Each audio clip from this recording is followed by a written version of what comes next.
Hey, South Baltimore. Are you looking for a great place to relax? You should really check out The Last Penny in Locust Point. Whether you're in the mood for a handcrafted cocktail, some great food, or you just want to soak in the cozy neighborhood vibe, The Last Penny is a great spot for you down in Locust Point. And hey, don't forget about Chicks on McHenry Row. They've got the best chicken tenders in town. Man, I've been ordering these things like once every couple of weeks, and they're just absolutely delicious. They got a couple of different sauces you can choose from. You can grab a craft beer while you're in there. You can bring a whole party too, because they got a lot of space in there. Stop by for pickup, carry out, or sit down, have a meal, have a beer. It's great. Swing by The Last Penny and Chicks today. Might just become your new favorite hangouts in South Baltimore.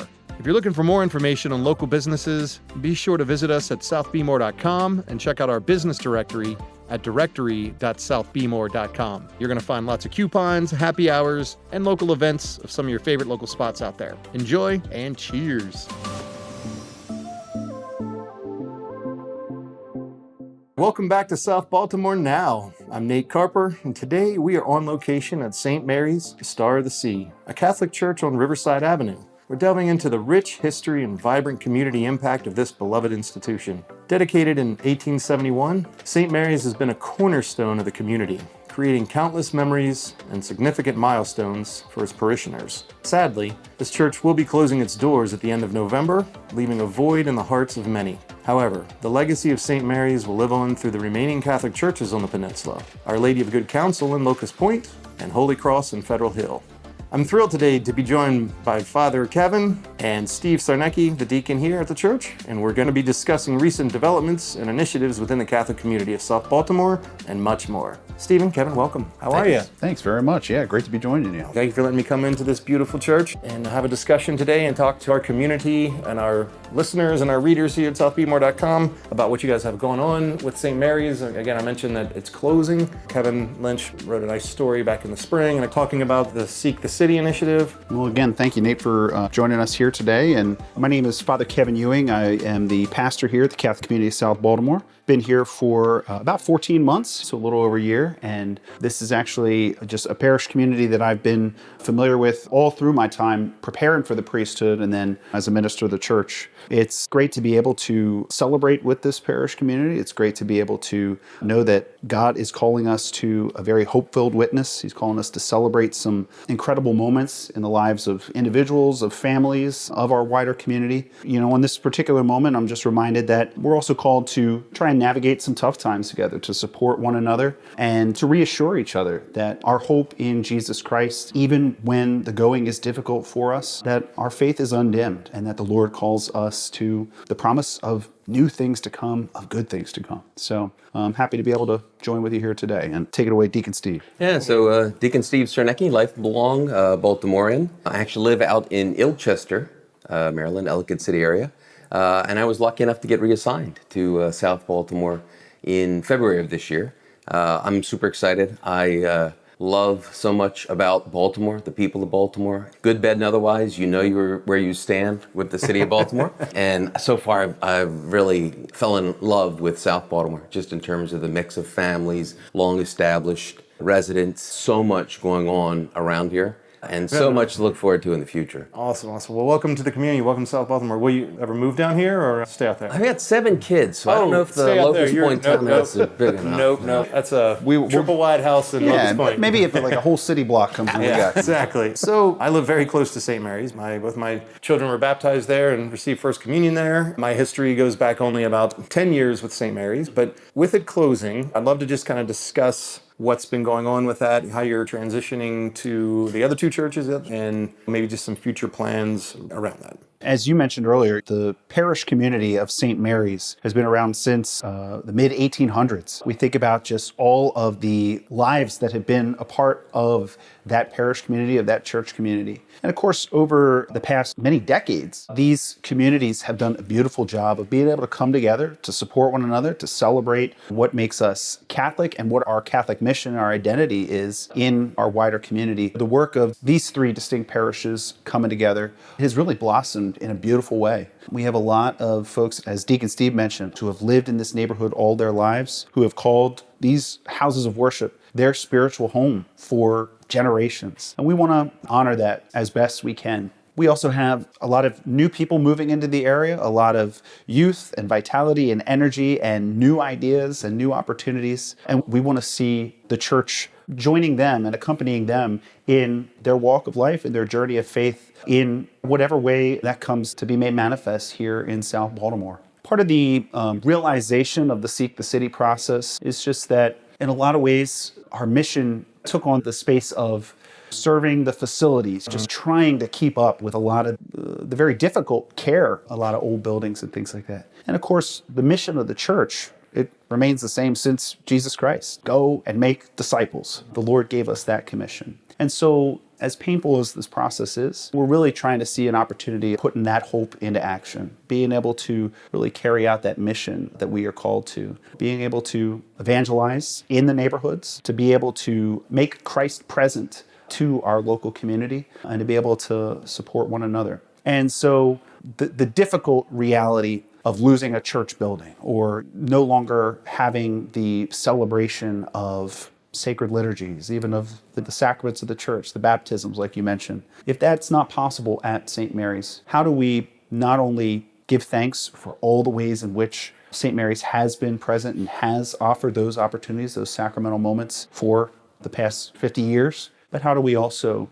try and regalvanize and redouble our efforts to make sure that people know that they are loved by God, that they are welcome into our community, that even if a church building is closed, that the church is very much present, alive, and active here, and that we want to be able to continue to celebrate all that the church offers us, all that our Lord offers us through the gifts of the church. And so that's kind of our invitation going forward. You can reach anybody anywhere, right? That's not about the physical constraints of one particular building, like you say. But speaking of that building, you mentioned a couple of the initiatives and a couple of things that you might be trying to do to try to help those who may be grieving the loss of the church, but just to memorialize the building of St. Mary's and the memories and the stories that have happened there. Curious what you guys have going on for that. We are trying to take on a couple different initiatives in these months before what will be kind of our last regularly scheduled Mass at St. Mary's, our last kind of regular weekend liturgy. We've had a lot of people ask, what can we do in these intervening months? How can we support the St. Mary's community? How can we honor that legacy? Under the leadership of Deacon Steve, he's been our coordinator and our point person for the St. Mary's Legacy Preservation Team, which is a committee of parishioners from actually across all three of our campuses that have come together just to say, what are some ways that we can tangibly chronicle and preserve the memory and the legacy of St. Mary's? Two ways in which we're inviting anyone in the community, whether they've been a long-standing parishioner, whether they're new to the area, just to be able to share their thoughts, their reflections, any photos, any images, is to post those on our memorial wall. We set up a memorial wall through the assistance of Charles Stevens Funeral Home. You can find the link on our website, and certainly we'll be able to provide public access to that website through our social media and things like that. And it's just a place to store those memories for all in our community. They have the funeral home, the Stevens Funeral Home, been great supporters of our church community. And as we were discerning how best to catalog all these memories, they have a beautiful kind of platform, a beautiful database for being able to say that this is how we want to honor something that is so special, so dear, so sacred to us, just as we would honor a treasured family member. So we invite folks just to visit that website, share their memories and their reflections and their photos. That site will live in infamy, basically? There'll be somewhere where folks could place their memories there and they're going to live on in perpetuity. Yeah, just to be a permanent record for our shared honoring of St. Mary's. So another way is we're looking to host kind of one-on-one interviews, just a 10-minute casual conversation, really an informal process of sitting down with, whether it's our parishioners, whether it's community members, to be able to just hear their stories, that captures those memories. And we want that to be part of a Stella Maris Memories, that's Stella Maris Star of the Sea audio podcast. And so we invite folks to share thoughts, warm memories, funny stories from your time at St. Mary's or your family's memories. There are 3 dates that we're going to open up St. Mary's just for folks to come in and schedule a time to sit down for one of these 10-minute interviews. Those are on Sunday, September 8th, Wednesday, September 18th, and Saturday, September 21st. And the times will be posted on our website as well. And so those are great ways, I think, just to be able to further cement and capture those testimonies and those memories. And then the other things that we're encouraging folks to do is, come by St. Mary's. Join us for one of our Saturday evening liturgies, Saturday at 4 p.m. The church is open. The community is there. It's a beautiful opportunity just to be able to celebrate. Even if folks are not Catholic or not familiar with the Catholic liturgy, that's okay. We want to invite all in to see what our celebrations look like and to join us in that celebration. We're going to be offering a Mass of Thanksgiving on Saturday, November 16th. That'll be our 4 p.m. Mass. And that's going to be followed by a legacy reception that'll take place in St. Ignatius Academy, just across the street from St. Mary's. And the legacy reception will be open to all members of our community, have an open house, and again, a sharing of some of these testimonials, and our memorial wall. We'll just share some reflections. And then our closing Mass for St. Mary's will be offered on Saturday, November 23rd at 4 p.m. And again, all are welcome to join us in these celebrations. We're talking a lot about the memories of St. Mary's, and you've been in the community how long now? For about 14 months. 14 months, so both of you relatively new. I'd love to hear a memory, something that's happened with you in the church. It doesn't have to be St. Mary's, but I'm curious if you have anything that really stands out. I'll make my confession first. You okay? I am a lifelong soccer fan and soccer player. For me, I have lots of really bad memories of Latrobe Park. Okay. Because when we played, Our Lady of Good Counsel had a particularly good team. We also got to play at Swan Park, and Swan Park, as nice as it is now, did not look like anything it was. I have heard stories. 40 years ago. You had to usually clean up the field before you could play, and then avoid a lot of the trains and litters on the way out. But to me, that's part of what I liked about coming here, because South Baltimore is real. And the people are real. And even the real bad memories are still good memories. And I found that already just in 6 short months here. Just getting to know the people. It's still Baltimore, hun. I would say 2 things. One, my general experience of being down here in South Baltimore, being able to walk through the community, be able to just know the people as you pass by, and to know that there's a friendship there, there's a connection. And it's not just me as the priest in this area or things like that, but that people want to stop and say hello. They want to sit out on the front stoop and just engage with the world. Our invitation, even as a church community, is to be people who are engaging with others, forging those connections. So I think that's done in a really unique way, in a really impactful way here. Probably my favorite memory of being part of the community of CCSB, and specifically even at St. Mary's. Believe it or not, I've been a priest for 7 years, but just because of the different ministries that I've had over my time as a priest, this past year was the first year that I have celebrated an Easter Triduum from start to finish. That's Holy Thursday, Good Friday, and then the Easter Vigil on Holy Saturday. Kind of everything in the lead up to the Easter Sunday celebrations. Those Holy Week liturgies, they are intense. They require a lot of work, a lot of preparation. And of course, here there's an added wrinkle that we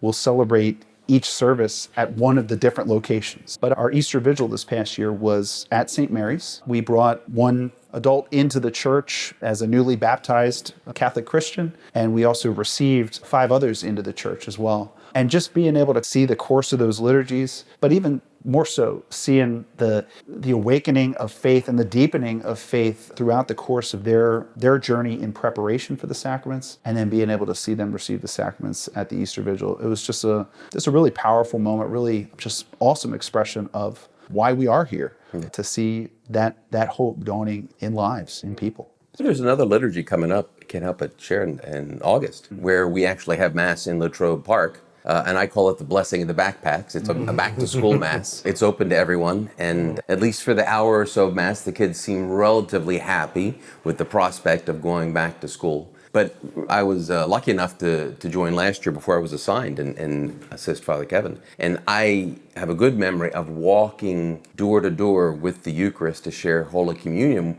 with some of the older residents who were participating but couldn't necessarily come out across the field. And to me, that's South Baltimore, where the kids are out in the field and the parents are there with them, and the older generation are out looking, and they're not separate. They may be separated physically, but there's still togetherness. That's coming up on the 25th of August out at Latrobe Park at 11 a.m. All right. Better make sure I get this episode up before then. Time sensitive. Oh, we can give you a rundown of all celebrations coming up. Yeah, no, that's perfect. That's great. I love the architecture of all the churches. I think it's beautiful. When it comes to St. Mary's, I hope that light stays on forever because I've now become accustomed to it for 14 years. Yeah. Tell you what, whenever the timer kicks off, if we have a power outage or something like that, people let me know that star is not lit. And I try as quick as I can to get over there and make sure it gets lit back up. I bet. So anyway, to wrap things up here, what are some things the community can do, whether you're part of the Catholic community or not? One of my favorite events of the year the Catholic Church does is Oktoberfest. Sure. Of course, love it. And I know it's at Holy Cross. In fact, the first time, I believe it was at St. Mary's several years ago. My son was 1 and he was sleeping and I had no idea what was going on. And I just got him to sleep. It was a beautiful late September afternoon. I had the window up and I'm like, finally he fell asleep. And then I hear polka music playing. I'm like, is this real life? What's happening? And I'm like, it's an Oktoberfest. What an amazing thing. So I haven't missed a year since. You stay asleep?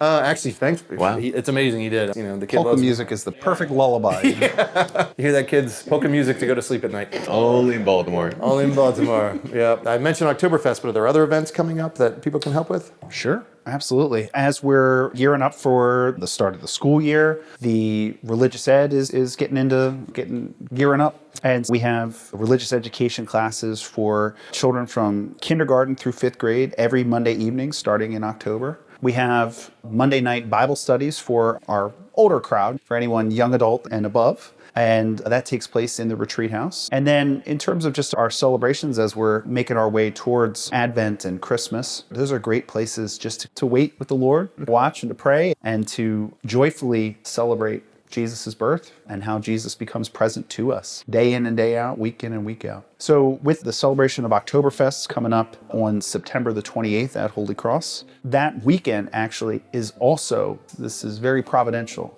it's the weekend that we'll be celebrating the feast of St. Mary, Star of the Sea. That feast is celebrated every year on September 27th. And Not just in Baltimore, in the whole church, universal. That's right. Yeah. Okay. And so we'll be celebrating it at all of our weekend masses that weekend. And in conjunction with that, starting on that date and then throughout the weeks up until our last Mass in November, we'll be praying a Stella Maris prayer at all of our Masses, just to, again, surround this effort, this challenge, but also see our community forward by centering on our relationship to God and in supporting one another with prayer. My experience with this parish is there is something going on every night of the week.